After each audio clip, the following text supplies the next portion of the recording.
so much for being here in attendance tonight and those who are online with us. My name is Erica Simon, for those who live in Houston and those who do not.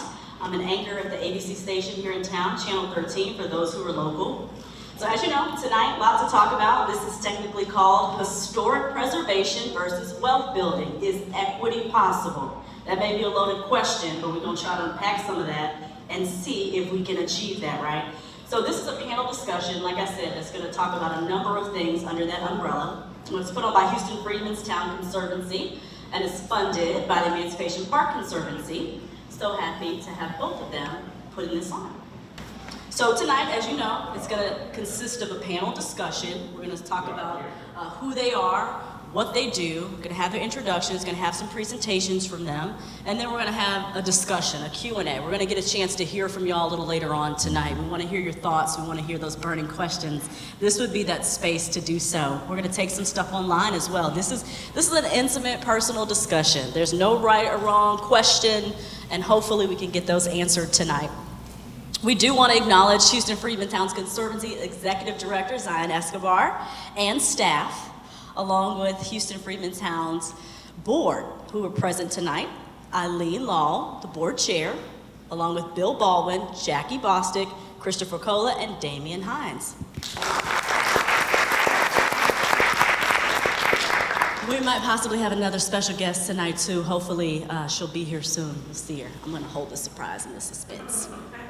Okay, so as a journalist, I'm not a math girl. I was a broadcast journalism major, sociology minor. I do not do numbers. However, I do believe to kind of preface discussions like this, we need to know some stats, right? You gotta have some information. So I'm gonna read those to you. So again, very important to discuss the state of Freedmen's Town for those who are familiar in the area as we embark on this discussion. So within the Freedmen Town's Heritage District, 31.9% of contributing historic resources are assessed as being below average condition, 31.9%. 17.7% of contributing historic resources are assessed as being unsound or in poor condition and at risk of collapse or demolition. 63% of contributing resources are occupied by renters, okay? Renters. 11 vacant properties owned by the city of Houston pose the highest risk for insensitive new construction, such as high-rise commercial projects. So I don't know about y'all, when I hear some of that, it's like, man, you know, these are the type of neighborhoods we need to be doing everything we can to protect, right? We need to figure it out, yet it sounds like there's a lot of vulnerabilities here and a lot of things that are kind of fragile there, right? So after decades of disinvestment, exclusionary policies, okay, we all know the history, urban renewal, gentrification, the stats highlight why obviously there's such a critical need for an equitable approach to all of this, to historic preservation as a whole and economic investment in Freedmen's Town and beyond. So today, the city of Houston is in the process of realigning their objectives in response to the needs of that community. They're aware, they know what's going on. That community, for those who aren't familiar, has found a way for decades and decades and decades to survive despite countless number of failed master plans that focused on one problem, which was affordable housing. For equity to be possible, this group believes that it has to be a combination of economic development, historic preservation, and sustainability before it's too late, right? Like I said, wind up having more situations where you go home to where you grew up, don't even recognize it, right? The time is now. The time to act is now.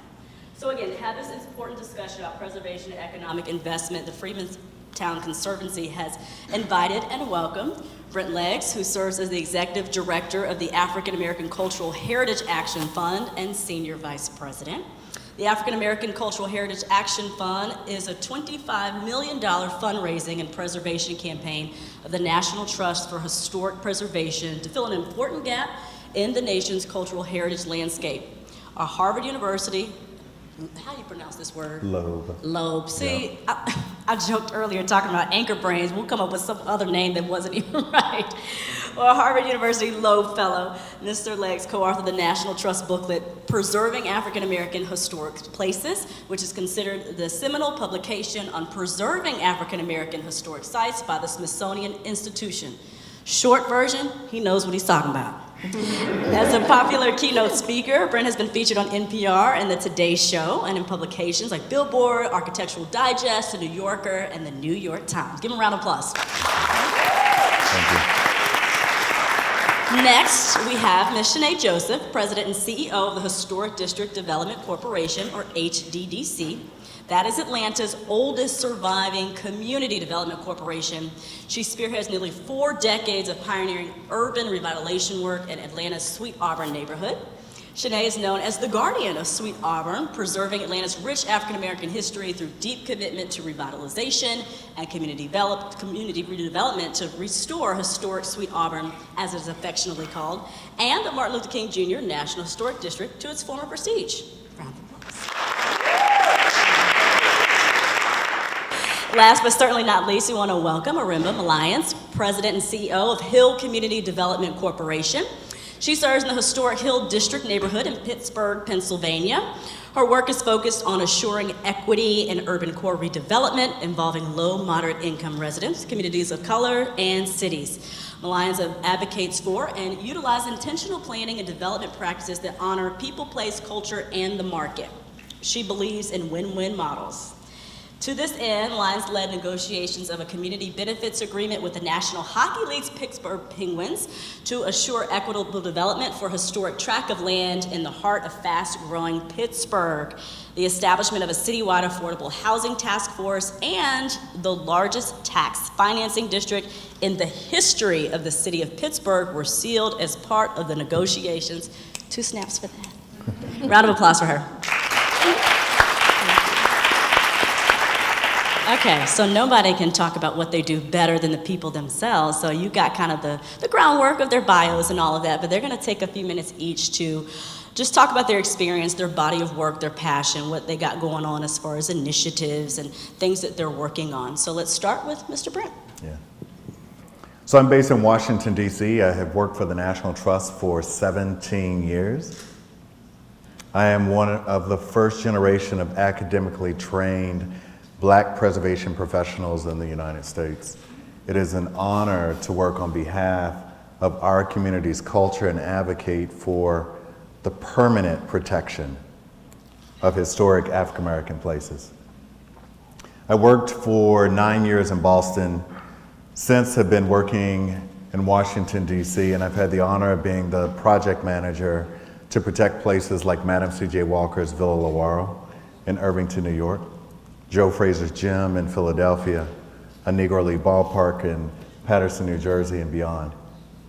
But in 2017, there was a historical contemporary event, and that was in Charlottesville, Virginia, and that was a moment where culture, heritage, and public spaces collided in negative and violent ways.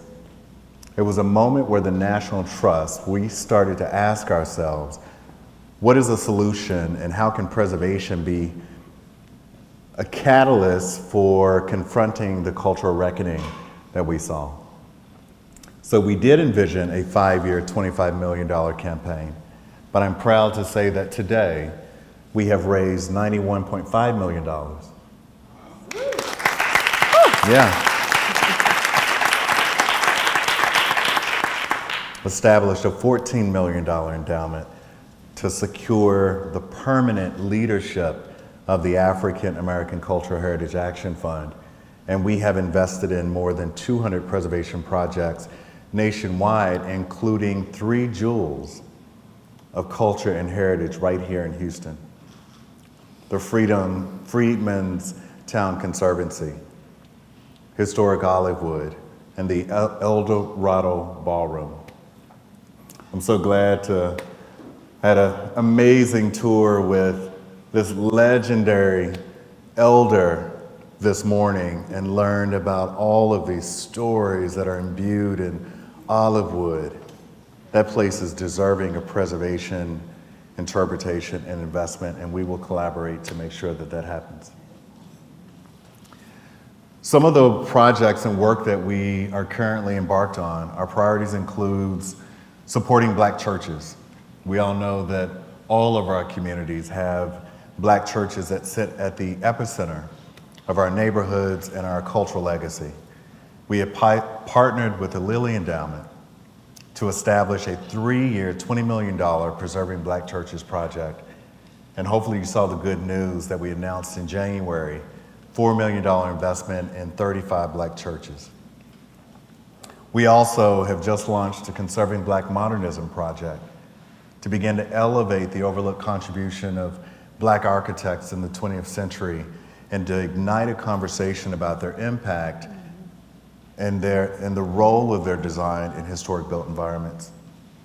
And if you get the opportunity to read our equity study, where we spent 3 years studying 10 cities from Los Angeles to Birmingham, Alabama, major and mid-sized markets, to understand the role of preservation and its impact to cultural displacement and gentrification, and looking for solutions that begins to advance equity and community building in our neighborhoods and within our community. I could go on and on about the work of the Action Fund. I just want you to know that we are here to be a technical advisor and partner. We do this through a broad coalition of investors like Ford, Mellon, JPB, and others. And we have the same vision that Zion and this organization has for Black neighborhoods. That preservation is economic development. And if we control this market and grow the preservation economy in Black communities, that is creating collective power.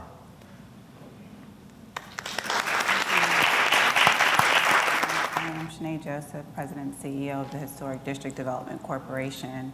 HDDC is a 43-year-old community development corporation that was started by Coretta Scott King and other civil rights leaders who felt it was important to have an organization responsible for the non-displacement of Black people within the Martin Luther King Historic District. Our organization is a true grassroots organization in that 12 volunteers created 8 units of affordable housing with very little funding and very little resources that essentially created or started the rebirth of the work that we now do in Sweet Auburn. Our organization to date has built about 124 single-family homes. We've built 500 units of multifamily housing and about 200,000 square feet of commercial space.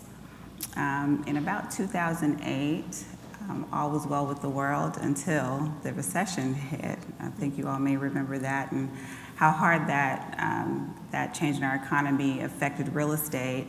It hit a nonprofit organization whose sole line of business was housing really, really hard. And so we had to revert to a working board. But even as a working board, we still operated 71 units of affordable housing that is unsubsidized. In 2017, our organization needed about $20,000 just to make it, to break even for the year. In January of 2018, we netted about $3 million from different transactions that happened, and another $3 million came right after that, and then we were off to the races. We were able to get back into the game essentially and finish the work or continue the work that we had started so many years ago, except the market was different. 2018 looked real different than 2008. And what we noticed is that it just wasn't enough to just do the work, right? We had to play into communications and PR and all these different things that for us detracted a little bit from the work that we wanted to do, which is basically making sure that our community stayed together and that those legacy residents could continue to live and work in Sweet Auburn. And so what we really started to focus on was, one, the properties that we own. We're a pretty significant land owner in Sweet Auburn. But in addition to that, we realized that with us not being on the scene for the last decade or so, the leadership had left. There was not a community leader that was really bringing neighborhoods together, bringing the community together and coalescing to ensure that community was at the table for the redevelopment that was happening. And so what we were able to do is really bring our neighbors together and what we call them our co-developers. So looking at those properties, making sure that our neighbors were at the table to start talking through what do we really need to see. Though we've been here for the last 10 years, just tell us what we missed. And that process has really unified our community. We are in the process of 3 pretty significant developments. The first one is called the Front Porch. That project is the first redevelopment project in Sweet Auburn in 15 years. We're calling it the first equitable development in Atlanta. It is about 100,000 square feet, affordable commercial space, affordable housing, home ownership, and rental opportunities. It has very significant sustainability components, but those sustainability components do not follow the traditional ratings such as LEED or Earthcraft. What we were able to do was work with Georgia Tech and some other schools to create an environmental scorecard that looked at not just how it affects, those different measures affect the building, but what's the impact of the sustainability features on the people that live in that building, right? In addition to that, the project has about 20,000 square feet of rooftop gardens so that we can grow food to consumption. In addition, on our campus for that project is there's 2 historic buildings. One of them is a historic funeral home that is Hagebrug's Funeral Home, started by Geneva Hagebrug's. She was a Black woman that started a $1 million business with $300 in her pocket. 200 was a loan, 100 of her own money, and she really made this funeral home a pillar of the neighborhood. And so for HDDC to own that building, we thought it was important to not only hold her name, keep her name, but also make sure that whatever we do in this structure still continues to be community facing. And so we have revitalized that property, and it is now an art gallery and event space. The art gallery, we open it up to artists at an affordable rate. They hang their art for $250 a month, regardless if it's 1 artist or 10 artists, and we don't take any percentage of the commission that they make. In addition to that, there'll be an artist co-working space in the basement, hopefully next year. We're also working on redeveloping another affordable structure where there are 58 residents that are at 30 to 50% of the AMI. And so for those that are not familiar with the AMI in Atlanta, that's people that are making about $20,000, $25,000 a year. And that property is also unsubsidized. We will raise that site at 76 units plus a grocery store on the first floor. And then we're also working on a project where we will take the historic Atlanta Life Insurance Company buildings. Atlanta Life Insurance Company was one of the first African-American insurance companies. The business was started essentially by Alonzo Herndon, one of the first African-American millionaires in Atlanta and also a philanthropist, very significant in providing resources for the civil rights movement. And so there's a project that's happening there. But with all of this work that we're doing on the development side, what's really important for us is to make sure that community is at the table and looking at the larger initiative. It's not about what are we just doing with the buildings, why are we doing it? What are the buildings housing? In addition to that, the resources that we have in the neighborhood, are they all working together? Do people know each other? And so we're using the development as leverage, essentially, to bring community back and making sure that it is clear that we now have, yet again, an organization that is standing up for community and being at the table, not on behalf of, but we are, right? We consider ourselves a long-standing resident. And so for us to have the ability to be in spaces that the average resident cannot be into because they're not in the government spaces, but speaking on behalf of them is something that we take very seriously. And so we're really excited to continue to move forward with this work.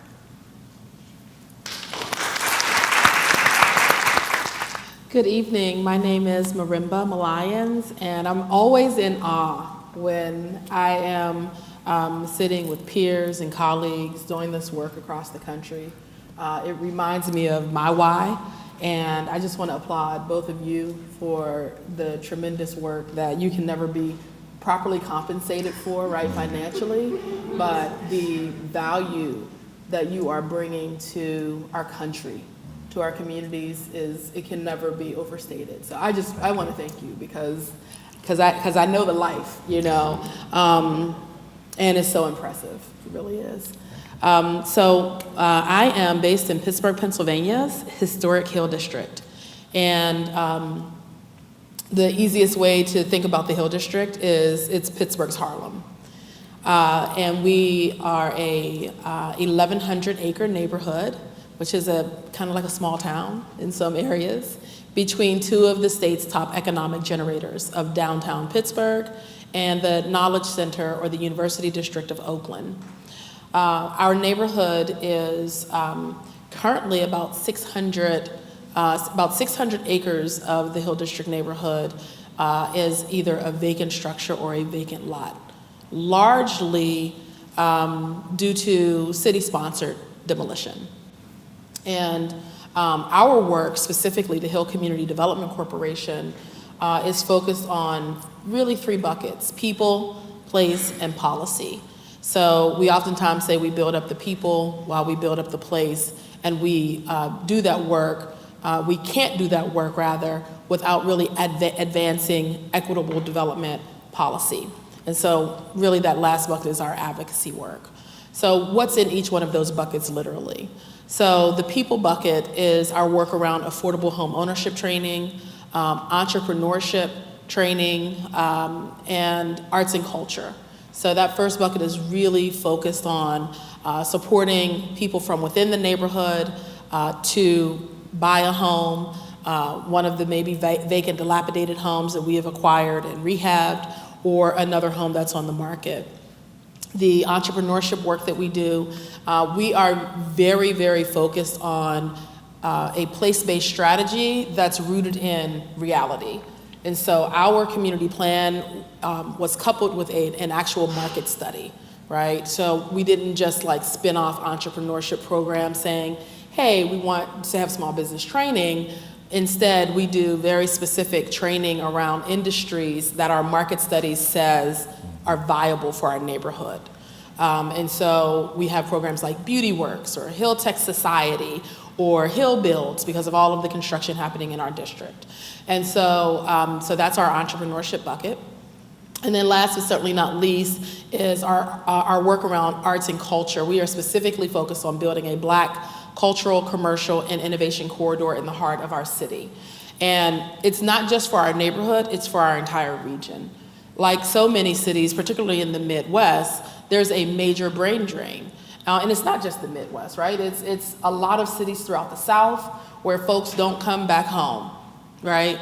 And one of the reasons why they don't come back home is because home doesn't really offer all of the amenities, the cultural amenities, the economic amenities that they are looking for to have the lifestyle that they want. And so we know that the Hill District can help solve a regional problem. And I think so many of our neighborhoods can help solve regional problems. And so our arts and culture work is really focused on building that Black cultural, commercial, and innovation corridor. Our place-based work, or rather our work around place specifically, is focused on affordable home ownership. So we buy vacant, dilapidated homes in the neighborhood, which is a very tough job because it's like an instant liability, and you don't always have the money to rehab that property immediately, but you don't want to see it demolished, right? And you've got a list of people who are saying they want to buy a home in your neighborhood. And so we have acquired those homes, some of them, not all of them. The city holds some of them. Some of them are privately owned from people who are either deceased or their families have decided to let the home go. And we will rehab them and sell them at an affordable rate to people normally between 60% of the area median income and 80% of the area median income. The other place-based work that we're doing is around building the cultural corridor, right? And so we are engaged in about $65 million of actual development right now, building an entire city block. We have just recently completed what's called the New Granada Square Apartments, targeting artists and creatives and cultural workers. It is 100% occupied. It took 2 months to get the building occupied after it was done, largely. I mean, we were completely oversubscribed. And the reason why we're oversubscribed is because there's not enough affordable and workforce housing, and particularly for creative populations. And so that building is done. We work with a local artist and also my staff to ensure that the facade is representative of the cultural vision for the neighborhood. So we have a kente cloth pattern and an African-American quilting pattern that is installed as a part of the facade of the building. And we're bringing affordable retail space to the first floor of that building as well. So really excited that that building is done and online. And the rest of that block is historic structures. So this was an infill project, and I think that's really important for neighborhoods like the Hill District, who have what I call missing teeth throughout the neighborhood, right? You have a building, 3 vacant lots, 3 buildings, 2 vacant lots. And quite frankly, that is not the most ideal situation for most developers, right? They want to walk into a blank slate and do their development. They don't want to have to worry about, carving out a specific footprint and doing an infill development. So it really is oftentimes left to community developers to do that kind of work. So this is an infill project that we're doing, and also a historic preservation project. So the apartment building is between 2 historic structures on a main street. The theater is also in that block, and that is the theater where Duke Ellington was first named King of Jazz. Louis Armstrong has played there, lots of jazz greats, and it is probably the most important building remaining in our neighborhood right now from a cultural standpoint. We are in the process of redeveloping that building. It will be anchored by the University of Pittsburgh's Community Engagement Center, where they will house their Center for African American Poetry and Poetics, a jazz center, a digital inclusion center, and a robust array of other programs that are specific to and responsive to the needs of the neighborhood, which is the power of ownership, right? When the community has ownership, when you have a conscientious owner and or a community owner, then you can determine who the right fit for your neighborhood is. And you can make sure that you are leasing space and attracting the kinds of tenants that are responsive to a neighborhood. The balance of that building will be mixed use, so we'll have a multi-purpose event space, a black box theater, a cafe, and then a new building will be added, and technically it will be called an extension. Since my friend here works for the trust, I have to be clear on that. It would technically be called an extension because it's a historic building. It's a new building added to a historic building. But in that building, we'll have a food hall for foods of the African diaspora, so Creole food, Creole, soul food, all of the foods we love, and a full-scale restaurant and additional space for office and so forth, as well as additional space for the University of Pittsburgh's Community Engagement Center. So that's one block. And then finally is our policy and equitable development bucket. And this is really our advocacy work, where we have a roundtable of residents who measure each and every plan that is proposed for our neighborhood against an adopted master plan. And they score that plan. And if the developer, anybody who wants to see it can go to hilldistrict.org/DRP. If you wanted to do a development in our neighborhood, you could literally upload your plan tonight. If you had a plan, arguably you probably already be, getting financing and so forth. People don't do it for fun. They normally are trying to get through the regulatory process at the city level. All that to say that residents are scoring those plans if and when those plans achieve 80% or above at the community roundtable of community organizations who have appointed residents. Then that goes to a public community meeting where each and every resident of the neighborhood gets a chance to vote. So if you meet the 80% threshold, you go to the community meeting, and then everyone has a chance to vote if they are a resident. A cumulative score gets you a letter of support that goes to funders, the mayor, the city council person, the regulatory bodies in the city, and that essentially conveys support for that given project. And the reason why that's important is because community voice matters. If a developer knows that they are presenting before the community and scored, then that's a different presentation than perhaps they would give if they didn't have to encounter the community in a more formal process. And we do lots of planning work, and I won't get into all of that, but planning is critically important. We have a master plan that was created before the city even had a formal process to adopt community plan. So we're now actually going through the formal adoption process, because our philosophy at the Hill CDC is that advocacy should be plan B and good policy should be the first plan. And so we encourage our elected officials to establish strong policy so that people like you and me can sleep at night knowing that our policies are in service to the mission of the community and the best interest of the city. And so at any rate, the policy work is normally what gets us in trouble. It's good trouble, and it's absolutely necessary trouble. It's the kind of trouble that has led us to negotiating the community benefits agreement. So I'm gonna pause because I know we've got lots to get through, but it's a pleasure to be here, and I'm looking forward to the conversation. Thank you so much. Thank you, thank you.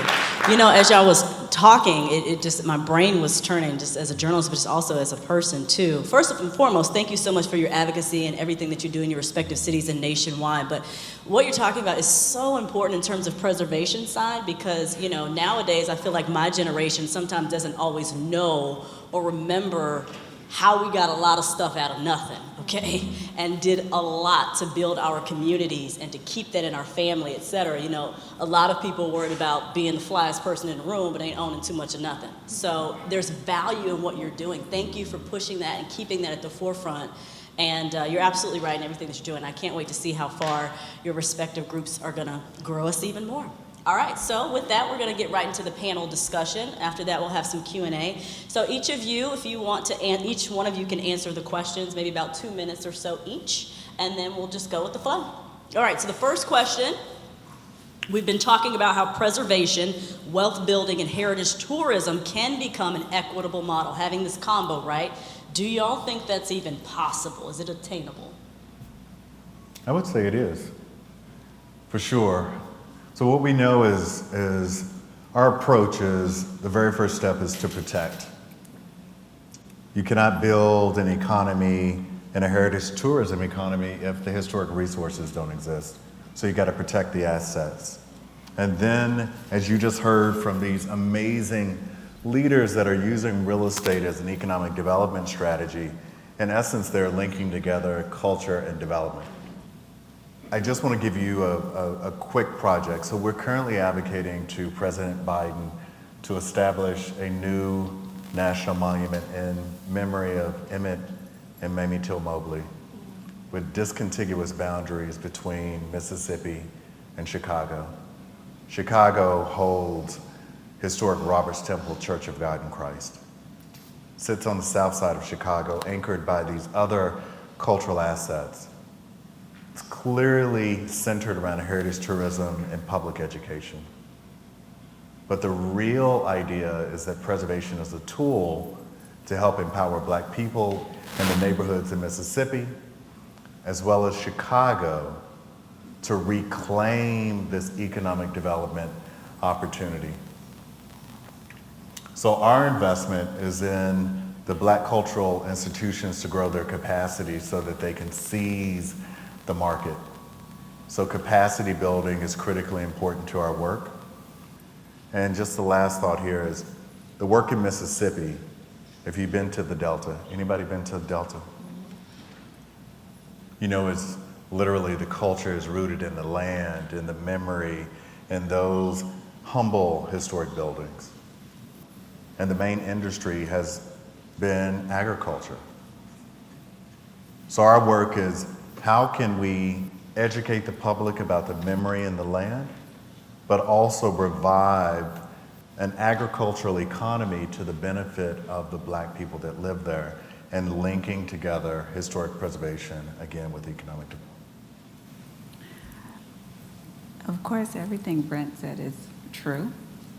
However, or should I say, and there also has to be, I think, respect and inclusion for the entities that own those properties, because what happens a lot of times when we have tourism is that there is an unintentional, and sometimes intentional exploitation that occurs, right?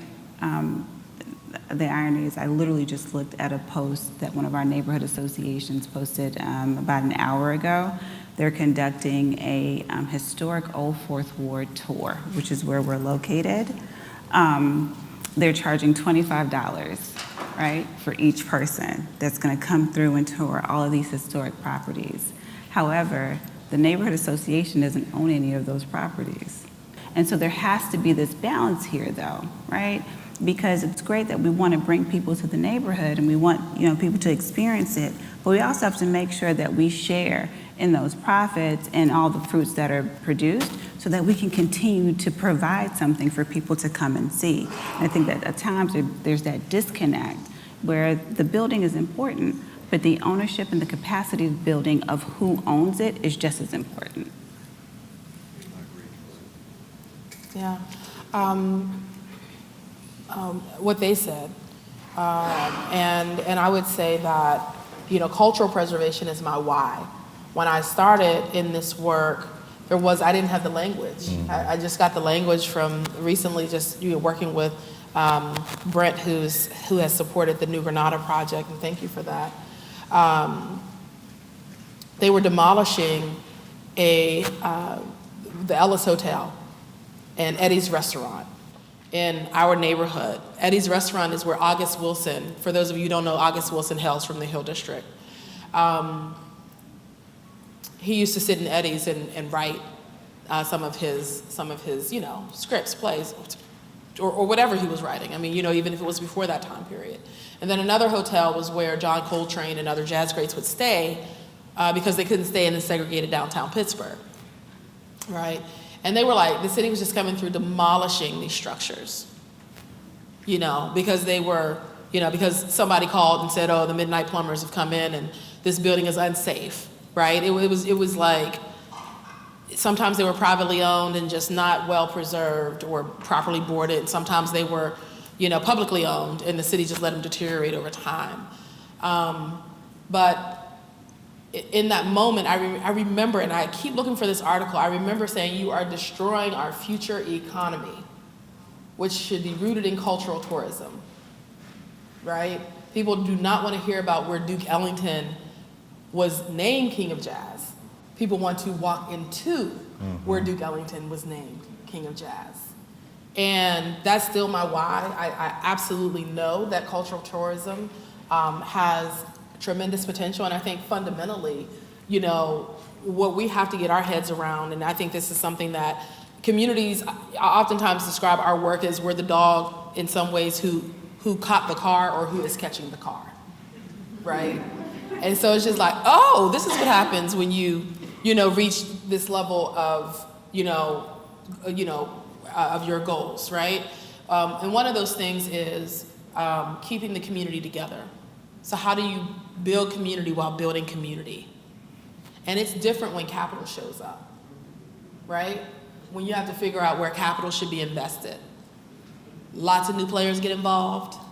Lots of old players might get re-involved, right? And I think fundamentally the reason why that's important to the comment that was made is there has to be a keeper of the work.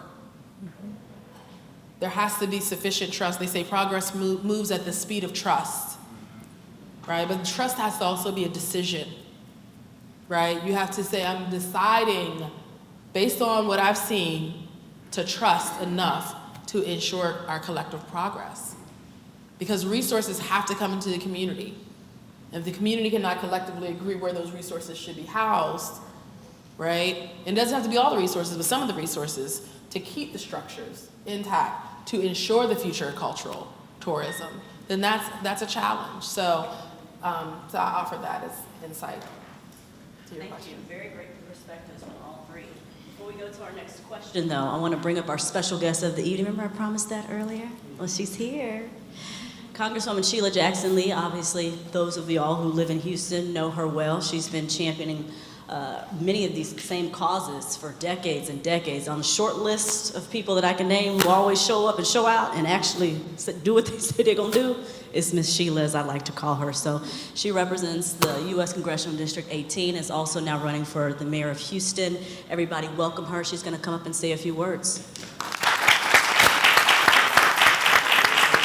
And I will just try to be as fast as I can. I really do, because I'm filled with this. I'm delighted with the Freedmen's Town Conservancy. Thank you, Eileen Lawal, who is here. But there's so many icons in this room. Our historic photographer is in the room. Carolyn Guest, the McElroys are in the room of the historic Antioch, and of course, Miss Bostic, who has the lineage. that goes on and on and on. And by the way, she calls me and says, what is the status of that Emancipation Trail? Let me quickly say that when that call comes, let me affirmatively say, I've been a preservationist for as long as I can remember in my public service life, pre-election life. And from the very beginning, before monies came, we were trying to preserve the Freedmen's Town bricks. Many of you who come from that area will be reminded of the fire in the, I think it was the Bethel Church or the church there on the corner. I was out there with the fire trucks to beg them not to tear that wall down so that we could do something with the remaining structure, and secured a pro bono contractor to come and shore it up. So I cannot be torn away from the idea that preservation is money. Preservation is tourism. Preservation is economic development. I truly believe that. We have lost a number of our historic homes, but we still know there's a Freedmen's Town. We know now that with the leadership of our former state rep, Garnet Coleman, and others, we worked to get, joined him. This is Emancipation Street from a Confederate general. We can see a public-private partnership with the El Dorado Club. So let me just sort of come to sort of a synergism of the work we're doing, creating that Emancipation Trail, working with Senator Cornyn, and doing the research. We want to go to the next step and ask the Secretary of Interior to take over and just name it as the Emancipation Trail. Once we do that, from Galveston to Houston comes historic markers, and it becomes a historic factor that people come for a destination to walk the trail, to drive the trail. Many of you know that the freed slaves did not get on I-45. They walked along those very baby cities. Most people don't even know the number of baby cities, and forgive me cities, I have great respect for you, but a number of those cities coming from Galveston all the way in. And they have markers there. Some of them already have markers. And so just imagine what we could do. When we worked for a Juneteenth holiday for 10 years, and people, about, I say 49 states, probably less, that are already doing Juneteenth celebrations, but we worked to get the holiday. I want people to understand that there were two succinct reasons that I fought for the holiday, and amazingly, that President Joe Biden signed it and told me on the signing day that of all the things that he has done, he may be remembered for signing the federal holiday of Juneteenth. It was around preservation and history, but it also was around the economic engine, because you all run out, and when they say it's President's Day, you are loaded up in the department stores. When they say it's President's Day, you're running to get a new car. When they say it's President's Day, whatever is on sale, you are there. Or it is a 3-day weekend and you're out on a getaway. Just think of the economic opportunities historically around the idea of what Juneteenth means, which is my dream. First, the spiritual aspect of it, which we did at Antioch, which I hope everybody takes a moment of silence on that day to honor those who have never been honored. But I want it to be both a preservationist and an economic engine. There are Juneteenth commemorations around the nation. That means they can do that in the spirit of preservation. And they can also do it in the spirit of economic development. So let's take that Juneteenth cruise. Let's take that, but let it be from our community that we develop economic connections to telling our historic story. And so I am excited about this. Many of you know or might have heard that I have put in for federal dollars to turn, I am keeping my fingers crossed, Wesley into a cultural center of arts, gospel music, and a variety of theater opportunities, Wesley Church, so it not to be torn down, so that it can be an economic engine. In the Emancipation Trail, since I just saw those glasses, Tanya DuBose, it was all the way from here, all the way from Galveston to Independence Heights. Connectivity. So my last point is, as I yield back and thank all of you, I mean, I get excited about this. my dear sister maintaining this, forgive me, this house that has lost my name. What is it that you've been working on for years? Catherine. Catherine. Oh, the Rutherford Yates. Yeah, Rutherford Yates. Museum House. We have to respond to that. We have to embrace all of it, and that's why I like public-private partnerships. There's enough corporate money here to not have Catherine fighting about the Rutherford Hayes House. It's just too much. But I want to end on this note that I'm delighted that you all are here. I hope that I'll have some opportunity to engage with you.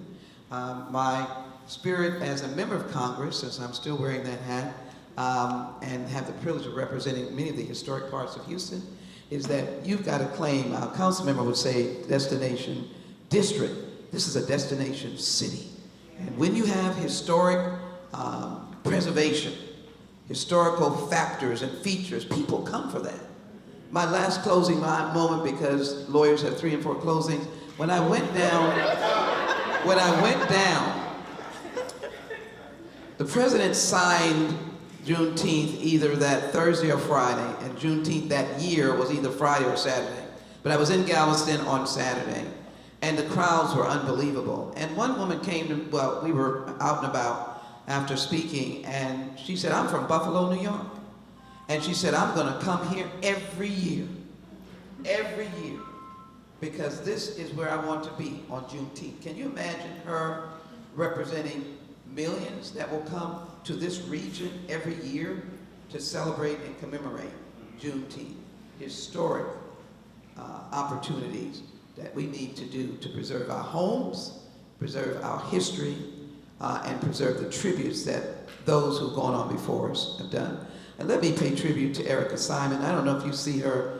I don't get to see much news, but I catch it as I'm running out Saturday morning, starting out early and kicking it up to the first 8 o'clock event that people have to have, which I wish they would not. But in any event, and there she is. She does a fantastic job. I'm so proud of the work she does, and I'm so grateful for her. So thank you, and all other journalists. I'm not sure if there's a journalist there on the front row, or she just taking meticulous notes. Thank you. I'm sorry that I took longer than the 12 seconds that I said I was, but I hope to be able to engage in each and every one of you. Thank you so much for your knowledge. Thank you so much for your commitment, and thank you for being provocative about history. Thank you all so very much. God bless all of you. God bless the United States of America. I heard it. It's on record. I'm Miss Sheila's favorite. Okay. Thank you, thank you, thank you. And I said a lot about the family, but let me say a lot about Eileen Lawal. I tell you, she was one powerful witness in Washington, and she lets Ms. Bostic be the one to call, but she's behind the scenes kicking it up. Thank you so very much. Thank you. And what Ms. Sheila said is so true. And what she does kind of partners with what y'all need, right? You got to have somebody who's fighting for some of this stuff behind the scenes who can get some of this stuff passed and moved, et cetera, and so forth. So we thank her, thank her, thank her. All right, we'll get to the next question. This one's simple, but, you know, each one can answer how they see fit. How do you do preservation right? What's the right way? I know it's simple, yet hard. How to do preservation rights? I would say what I see often with volunteers that are working to save a threatened historic place of national significance, that we are great at elevating these threats through a moral imperative.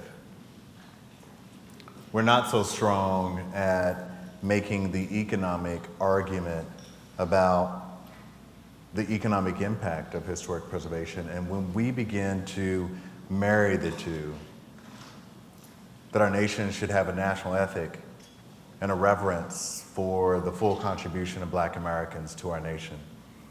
And that historic buildings, whether it's landscapes or buildings or at a neighborhood scale, that they help to tell that story. We can do that well. The one thing I started thinking about with some of our comments is we might be putting the preservation economy into a box if we are only looking at it through the lens of heritage tourism. I mean, everything that you all described, it is real estate development, it's arts and culture development, it is affordable housing, it is so much more than just heritage tourism or a tourism economy. So I just want to expand the conversation a little bit to say, what about the legacy businesses that are in our communities? What about the restaurants that are still preserving the intangible legacy of foodways and the other kind of cultural stories and contributions of our community? If we think about how to grow the preservation economy within our preservation work, I think that's the future. I also think it's education, because you have, as our neighborhoods begin to, we'll say, revitalize, and we try to mitigate the gentrification as much as possible, but you have all these new people that are just kind of showing up, right? And they really don't know anything about why this place is important. They just know this was a cool looking house. And so it's important to educate them about the history, about the people, because through that education, you now have additional advocates, right, that are going to help ensure that the preservation continues. I think that, what we've been able to see a lot now is, in the Martin Luther King Historic District, we're still very much a transitional neighborhood. People think that, oh, Atlanta, you guys are, light years ahead. Not exactly. That's really not the case. And our gentrification is rampant, and what we're dealing with is this new demographic of homeowner and resident and business owner that's coming in, is essentially setting up what they want their neighborhood to feel like versus being respectful for the fabric of the neighborhood that exists. And so what we have to do is just be very disruptive to that process. We just had a campaign where we had a group of residents trying to change the name of the old Fourth Ward. Mm-hmm. You don't get to do that. Same thing right? in DC. You just don't. And so making sure that we are educating them, but then we are unified together to make it very clear as to why we're doing this and why this is being preserved, and requiring them to be respectful of the space that they're in. I love that. I'm sitting here getting a little bit mad, if I'm honest about it, because I'm thinking about how our value always has to be validated through a lens of capitalism. It just makes me so upset, because we already know that we lack wealth, right? Financial wealth. We have spiritual wealth and communal wealth. We have lots of other forms of wealth that unfortunately are undervalued in our culture. And, I just think of the journeys that we've all been through, right? To demonstrate that the pro forma is worthy of investment, right? And I'm like, okay, I guess I have to learn that to evidence that it's worthwhile saving where Duke Ellington, right, was named King of Jazz for the first time in America. Like, that argument has to be made for us to collectively, as a capitalist country, right, to say, okay, we should save it. And I hate that is our model, right? That really bothers me. I know that it's necessary, and I've had to learn how to do both, but it's very difficult, and I would consider myself privileged enough to be able to have the resilience, right, and the tenacity and the determination to just not walk away. But it's not because I didn't want to. It's not because it was easy. or even reasonable. And so, you know, when I think of just like how, with the box that you speak of, you know, how we have to exist within that, like we have to, the thing about it is it always causes like a sense of like anxiety, right? Because it's like, oh my gosh, I've got to figure out how to do this thing that I've never known how to do in order to save my community, right? And these are the people who I call community builders. And this is what they spend their days doing. So I'm hoping at some point, you know, I don't know how to change the model yet. I don't know how to change the model. Because at the end of the day, the buildings are being preserved to house something, and they have to be stable and usable, and all of that takes money. I just wish that the capital was more easily accessible, particularly to the Black community and other communities that are lacking financial wealth, because the delta to achieve, you know, the delta between our community and other communities who have wealth is so gaping and so hard to put that stack together. So, I mean, I just want to say, do not be dispirited if you do this work. It's difficult, and, you know, you have to endure a lot, and that is the current model, but, you know, be encouraged that you are also doing God's work. So anyway, I don't know, I'm just, you know, trying to figure that out. That's a tough one. So I want to build on what you all said, because I hear the business of preservation, and as we have conversations, it feels like it's two different pathways. If you're saving a place that's really anchored by important history and it's for public education, interpretation, some public programming, it's often philanthropic driven. You're always chasing that grant, you know, reaching out to foundations, and if you don't have an endowment, then sustaining the preservation work is going to be a challenge. And there's research through Stanford that social impact nonprofits, especially Black social impact nonprofits, are inequitably endowed to support that kind of work. But then on the other hand, especially given the kind of work you all do through real estate and CDCs, it's very much market driven. So the need for pro forma to be able to access to traditional capital, is there a new model, not a philanthropic dependent, not a traditional market driven, but something that's a hybrid? Maybe it's a social impact, a lesser return on investment that drives revitalization in historic Black neighborhoods?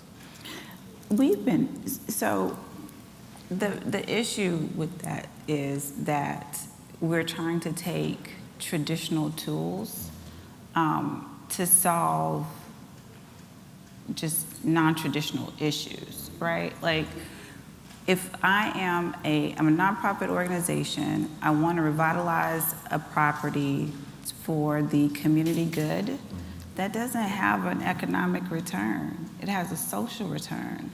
Banks don't want to be paid back socially. Banks want their dollars, right? And so it is, how do I explain to them that if you invest in the people, the money will come, right? So what we've had to do is look at different sources, first of all, like social impact funds. There's one out of California that we've been very successful with. They actually gave us a $3 million uncollateralized loan, right? If it wasn't for that, I wouldn't be able to move forward with the project that we're working on. We've had to be very disruptive and vocal with traditional lenders that we work with, because they're trying to use the same market tools to assess our projects, and that doesn't work. Market studies don't tell you what my neighborhood needs. So if you're telling me that you're only going to fund this project because the market study says that it's going to be viable, then you're missing the whole point, right? So we're having to push back and say that you can't use those tools to assess us. It doesn't work. we're having to be also really vocal around redlining and the fact that it is still here. It's still here. It never actually went away. And so, especially if you think about in our neighborhoods, our properties are extremely valuable. And the intention to undervalue them, right? So that you can have this mechanism that essentially takes away that ownership because you know the power is in the ownership. So we have to be very clear on the process and then push back so that we can disrupt that process and create our own tools so that we can be successful.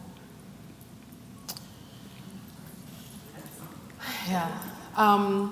So to the point about the hybrid model, so I think that what you just said is exactly what community development is, right? Like community development, and there are different definitions, but I'm talking specifically relative to the built environment, is exactly that, right? It's like no easier. I always say development is tough in general, but community development is way more difficult than market rate development because generally you're operating in a low income or moderate income community where you can't evidence that the incomes of the people around the development you're trying to do can support the project that you're trying to do, but then you have to go to a bank and use their traditional products to get the same kind of loan that someone down the street or across town can get with incomes 5 times what your residents earn, right? And much more densely populated. Anyway, so I think that hybrid is exactly the space that community developers should be in. Some of them become gentrifying community development corporations, and that's a problem. But I think that the real mission of community developers is really social impact and understanding how to combine that with the right amount of economics, cultural, and social return. And it is super tough, but I think that's exactly what it is. So so I applaud that for sure. You know, something that I was wondering and thinking about is, you know, obviously the value of home ownership. I thank God I've learned so much from my parents and saw a lot of things by example, but, you know, as soon as I, graduated college, started my career, started my life, I knew in my mind, when I got married, I didn't even think about, like, renting very long. Like, I just knew you had to go and own something. You had to go and have that value and have that power and then start building on that. So, for younger generation type people, it's like, is education part of a component? Because like I said, you've got some folks who they don't even, they're like, what do I need to own a home for? What do I need to own land for? Our grandparents' generation, they had acres and just so much value in that and you can do with that. So anyway, that's a whole nother question and topic as far as the education component. How do we go about making that cool again? You know what I mean? Because that's some of it. We got to have us investing in our own communities. Sorry, tangent. This is the question that I do want to ask y'all, then we'll turn it to audience Q&A. Are there models of the combination, preservation and wealth building that are working together right now in historic Black communities in America? If so, let's talk about those, and if there's not, is that possible? I'm sure Brent has way more examples because just of the work. I will say for us, what we realized halfway through our work is that we had to control the market, right? Like that just had to occur. We, when we started building single-family homes, we would sell the house for like $100,000, but there was no restrictive covenants on it, and so the homeowner flipped it 3 years later for like $300,000-400,000. And one of the original houses that we built this last year actually sold for the second time for about $750,000, and that's not even one of the highest resales that we've experienced. And so halfway through the work, we started putting restrictive covenants on. However, those were only for about 10 to 15 years. And we, again, trying to figure out the process, didn't cap the amount. So even though we get first right of refusal, it's still somebody coming back to me saying, are you gonna buy the $750,000 house? Absolutely not. I will not be doing that. Thank you so much. And so what we figured out was, all right, we're gonna have to do a shared equities, community land trust, those types of things that allows us to make sure that we have home ownership that's obtainable for our community, it caps their resale value and actually caps the amount of equity that they'll be able to pull out. But let's be honest, you were able to move into a house that was normally $400,000 because we separated the value of the land from the actual structure. Your mortgage is only $180,000. So you have an opportunity for ownership that you would not have had in this neighborhood. By being able to cap your equity, we as an organization hold on to that equity, but then that means when you decide to leave, we can resell it to another homeowner at that same reduced rate, and we're constantly making sure that there is home ownership opportunities. Doesn't mean that homeowner doesn't get any equity, it just means that the value that you got, first of all, is being able to be in this neighborhood, in this structure. And then it's also paying it forward to ensure that there is still generational wealth that can keep moving forward. Those are the types of models that we have to think through, and then making sure that we apply that not just to home ownership. We've got to apply that to our commercial spaces so that our businesses can continue to thrive. The original land trust was around farmland. So even though we're in an urban space, doing that as well, but it's going back to, disrupting this market and just taking control of our spaces and being courageous enough to do things differently. Everything she said. Verbatim. Full stop. I agree. And also everything that you said. It is about ownership, whether it's residential or commercial.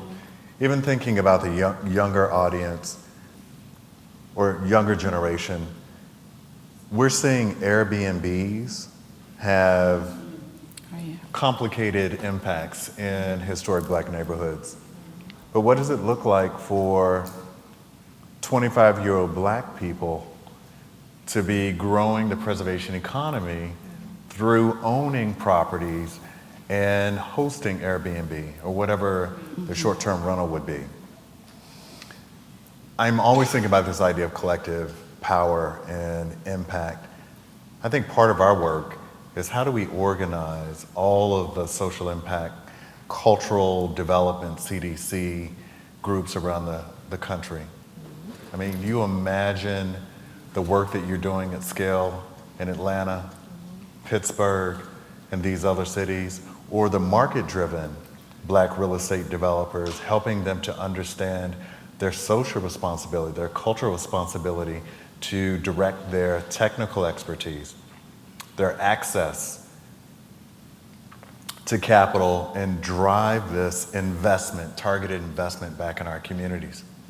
I think I just heard Brent say he's going to give us some seed money so that we can begin. I am so for it. Did you hear that? Yes, 'Cause that's what I heard, is that we're Yes, about to get the seed dollars Yes, you so that did. we can start organizing CDCs to come together so that we can have some strength. You heard that. Okay, fantastic. Yes, Fantastic. absolutely. And so I want to add a little bit about some lessons that I've learned. Some very hurtful lessons and painful lessons, frankly, around the advocacy work and the wealth building work. So one of the things that I'm very, very proud of is my long-term advocacy work and the Hill CDC's long-term advocacy work around Black ownership in our neighborhood. So we were able to advocate for our city to essentially RFP our commercial corridor and to ensure that MBEs were most competitive. We have a destination development that's happening where the community benefits agreement is in place called the Lower Hill District, where 8,000 Black folks were forcibly removed due to the National Highway Act installing a highway system. 430 businesses were displaced, 1,200 buildings were demolished, and now that is the site of a redevelopment where we struggle every single day for equity and Black ownership, right? Even though Black folks, carry the brunt of the displacement and the disenfranchisement around that site. But the point that I'm making is that site, coupled with just the location of our neighborhood, brings a lot of market pressure. And so because we knew that, we were really intentional about our planning, our master plan, our commercial redevelopment plan. There are 3 buckets: the center of culture, the center of opportunity, and the center of cultivation. And specifically, the center of opportunity was about making sure that MBEs had an opportunity to compete, okay? And so that's actually being lived out right now. I mean, like, it's pretty cool to see. The other lesson that I'm learning in our neighborhood is that sometimes developers from our own neighborhood don't really show up with the mindset that they need to show up with to protect the interests of the community. Some even argue that they are community-based organizations themselves, right? And I always emphasize that, you know, at the moment that you become a for-profit, even as a minority, and we understand that you know, have all types of barriers. We all know that in our community. And most of us advocate for those barriers to be reduced and create pathways. But the job in return for that advocacy, for that sacrifice, is not just your personal profit, right? It is not just the fact that you are a Black developer, a person of color, right? You and your business alone is not a sufficient and legitimate return on investment. It's not. And I think that the nature of business oftentimes leads us to believe that that is sufficient. And I just encourage you to think about whether the opportunity would even be within your reach had it not been for the sacrifices of so many who created that pathway, including some of the nonprofit organizations or churches and so forth, who could really benefit from the technical expertise or a slightly smaller profit margin, right? So I think that the primary goal there is, like, don't forget. Don't forget. I always say, when you get to the table, don't forget how you got to the table, because your power is derived from that place. And the moment you forget how you got to that table, you will lose your power, if not instantly, quickly over time.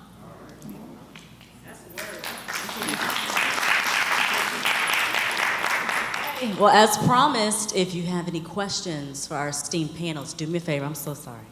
I would love for y'all to walk over here to this mic right here, this trusty, beautiful mic right here, so that they can hear you and see you and can ask your question. I was in banking for a while, and I understand equity as a monetary value. But when I look at you three and some of the leaders here in this room, I know that you are the equity of the past efforts of African Americans. You are the manifestations and the echoes of the voices of the past, and the direct representation of progression of the progression of the integrities of the past and the present. When I think of equity in 3rd and 4th Ward, I think of benefits of educational resources. I think of affordable houses, job training that are devoted to remembering our past while stamping our mark of excellence in the now and the present. For those who come behind us and to build upon our foundation. Now, the Bible says that my people suffer for lack of knowledge.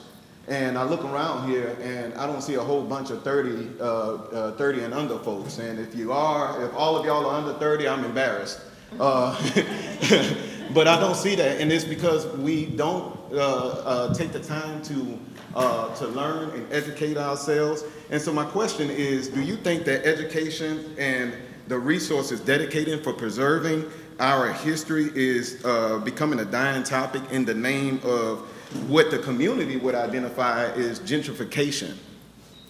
How do you inform people when a lot of 30 and under folks don't take the time to come be informed of what is going on in their communities? How do you reach them?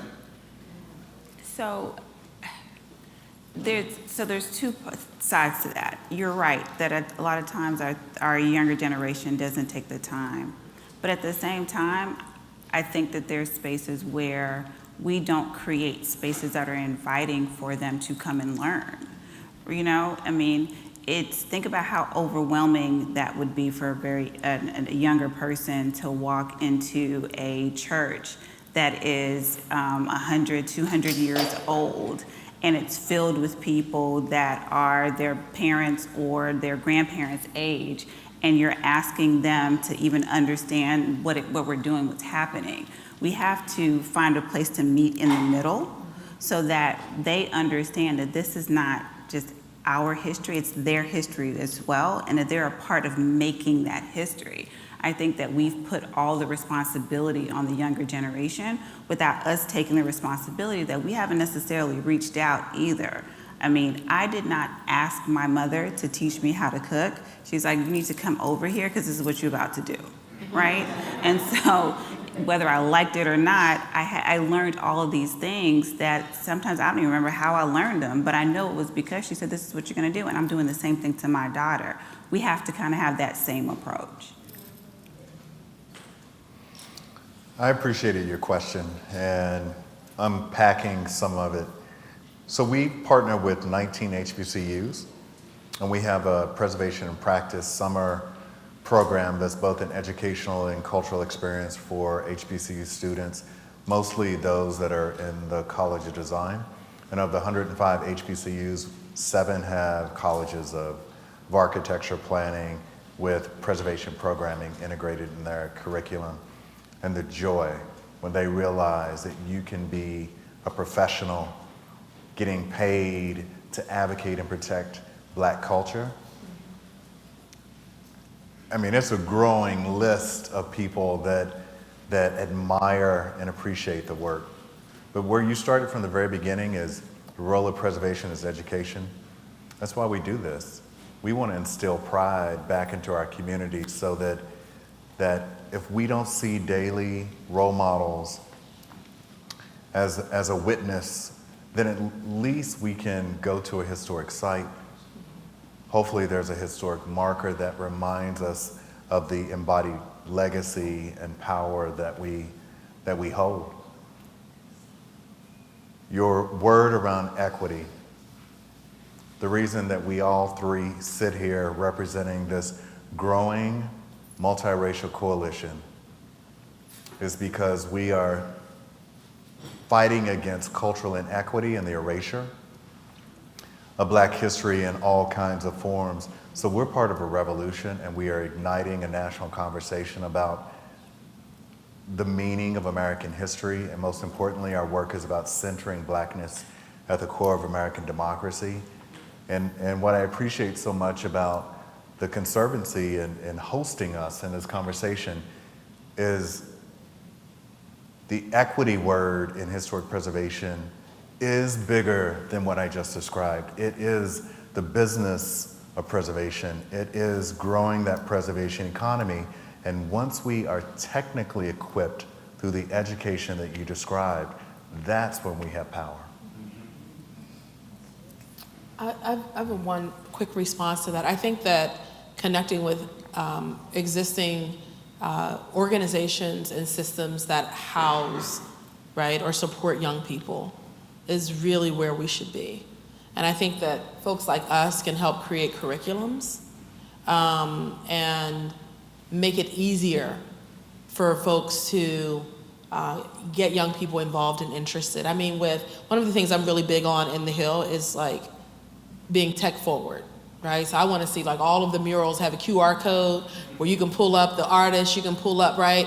Like, you know, and now they've got all types of other stuff, metaverse, you know, it's like those are the kinds of things that will keep young people engaged, but the information is not going to change, right? So we can start working on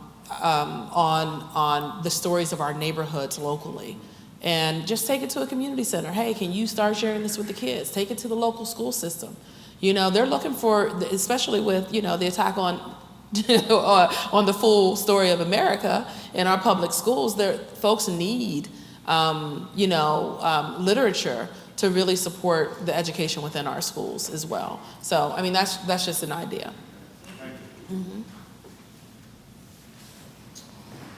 Thank you all. We appreciate your advocacy and for your respective communities. And here in Houston is, nearing to be the third largest city in the country. One of the things that we're going to need to do in order to preserve and protect Freedmen Town and other historic places is partnership, allyship, or accomplishment with city governments. How do you guys in Pittsburgh and Atlanta engage with your city governments? Because all of this tourism and capitalism that we're talking about doesn't just benefit those communities, it benefits the entire city.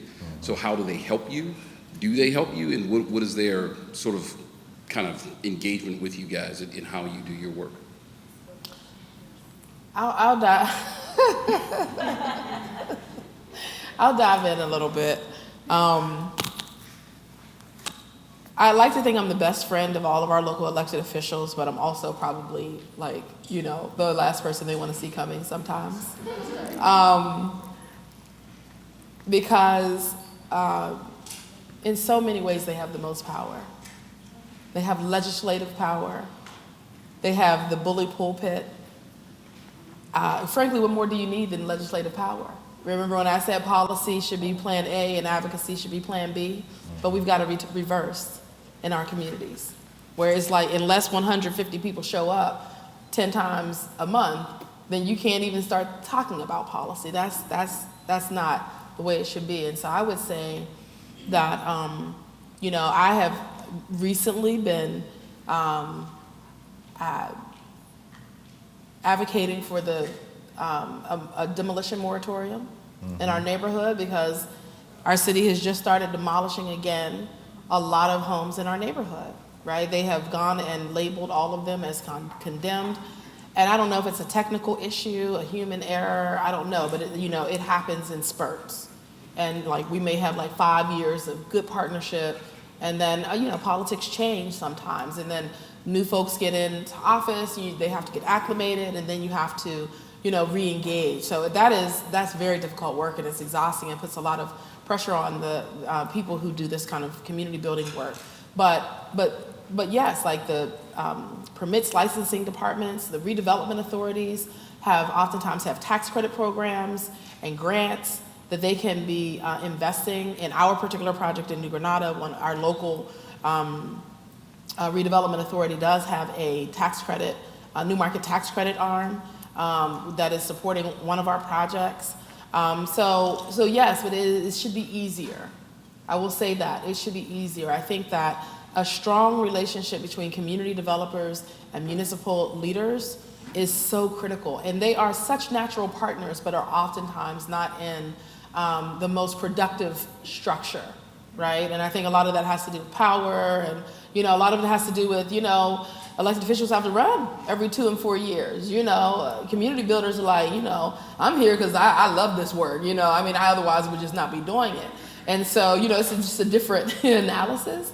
But I would say that they are natural and critical partners. The City Planning Commission makes decisions on everything that happens in your city. The Historic Review Commissions, those types of bodies should be making policy that ensures the outcomes that you're looking for. So I hear you all recently got some conservancy legislation, and I think that's critical. I think that's very important, and I think on the state level too, that they need to make sure that enabling legislation enables towards the outcome that the people of the communities want, not necessarily sometimes that the politics drive. So Atlanta is a very political space, right? Like a lot of major cities. And I think that we are fortunate when we have times that we've got an administration that supports our work. I will say that we, as community development corporations, I think are taken for granted regardless of who your administration is. Absolutely. The majority of the affordable housing units that are on the ground right now are held by CDCs, right? And CDCs have maintained that affordability whether or not a subsidy was available. And yet, when resources do become available, what we're told is you don't necessarily have the capacity. That's the code word, right? And so that makes, that can put a strain on a relationship. And so what we have to do is going back to the advocacy and the organizing. When we've got the support of the people, that will bring the attention that we need a lot of times in government spaces, because they realize that it's just not this little organization that you're having to contend with.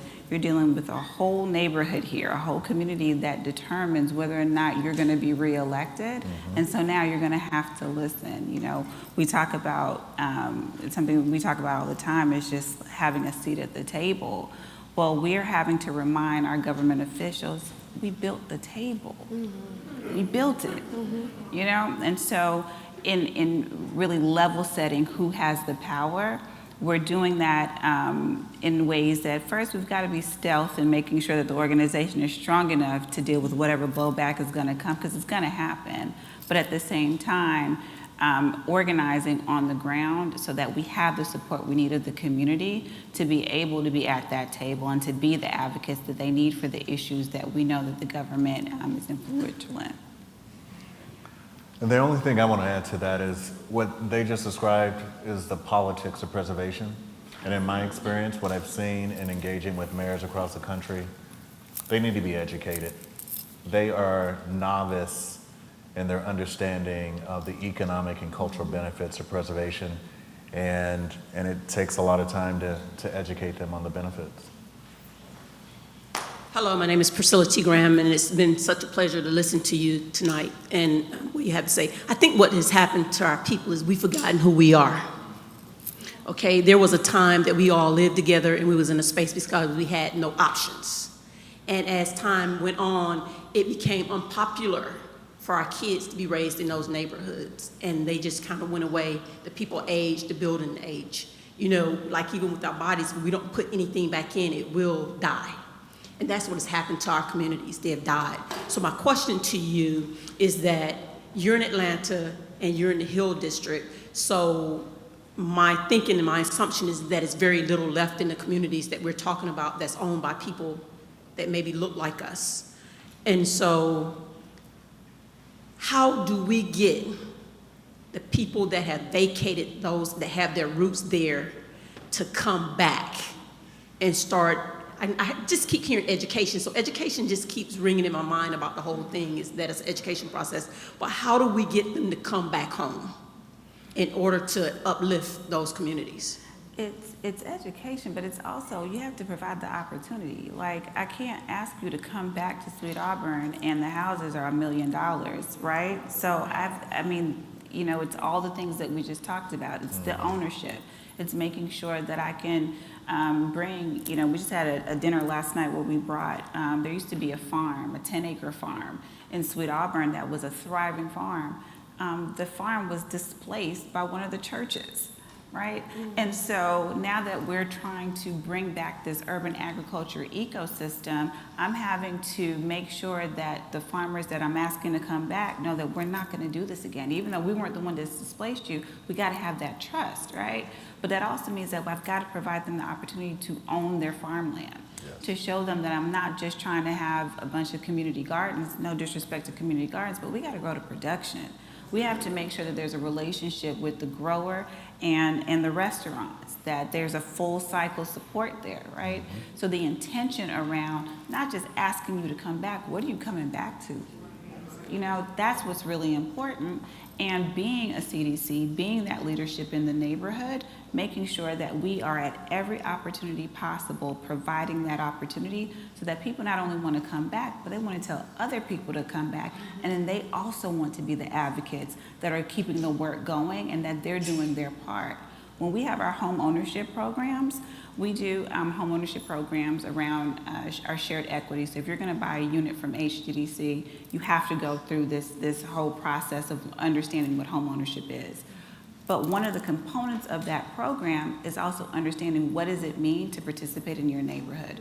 So do you know what your neighborhood planning unit is? Do you understand the community association? Do you know the powers that they have and why you need to show up and what are the decisions that are being made? All of those things are important because I don't just want you to come back. I need you to come back and be useful. Amen. So, amen to everything she said, and we have some similar programs as well. I think a few things. One is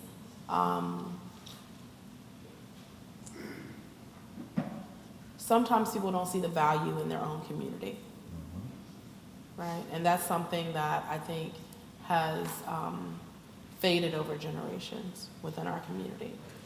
And so some of us have held tight to that. A lot of that depends on your family dynamics, your personal experience. In many cases, I've found people who,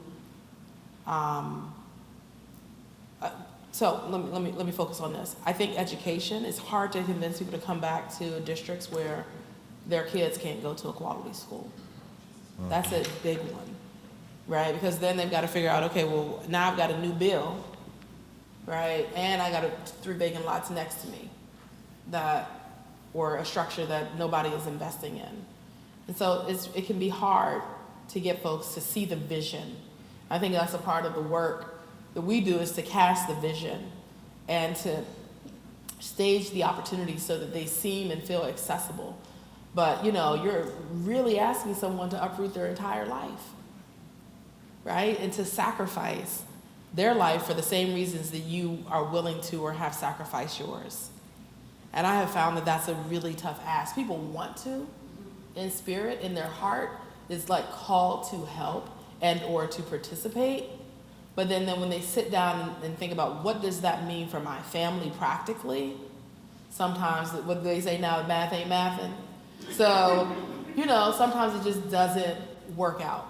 And so I think that we have to find not just ways for people to come home physically, but for people to come home in other ways, right? Maybe you cannot return, but maybe you can give to an annual campaign, right? Maybe you can invest significantly into this specific project. Maybe you can provide technical assistance to some of the programs at no additional cost, right? How can you be connected to home is, I think, the fundamental question that I'm asking myself right now.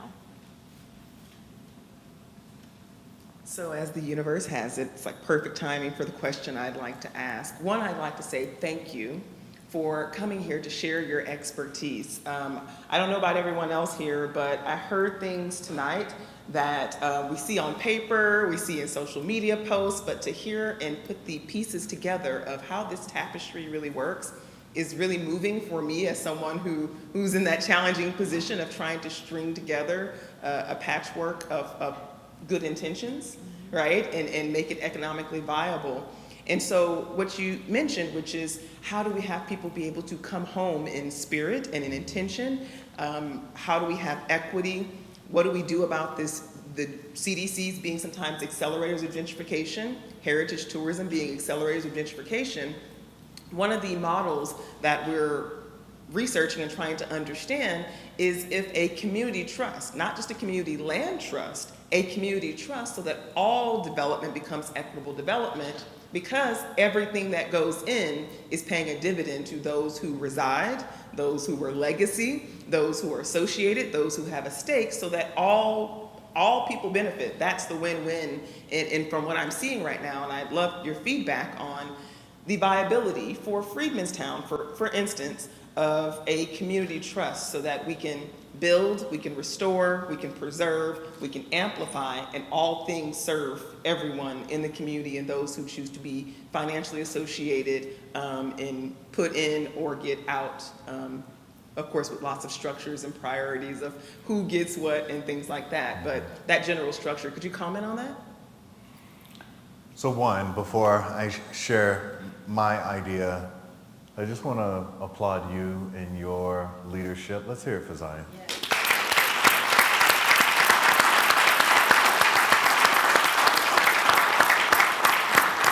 Because she's igniting new conversations in historic preservation with this strategy of wealth building and equitable benefit to the entire community.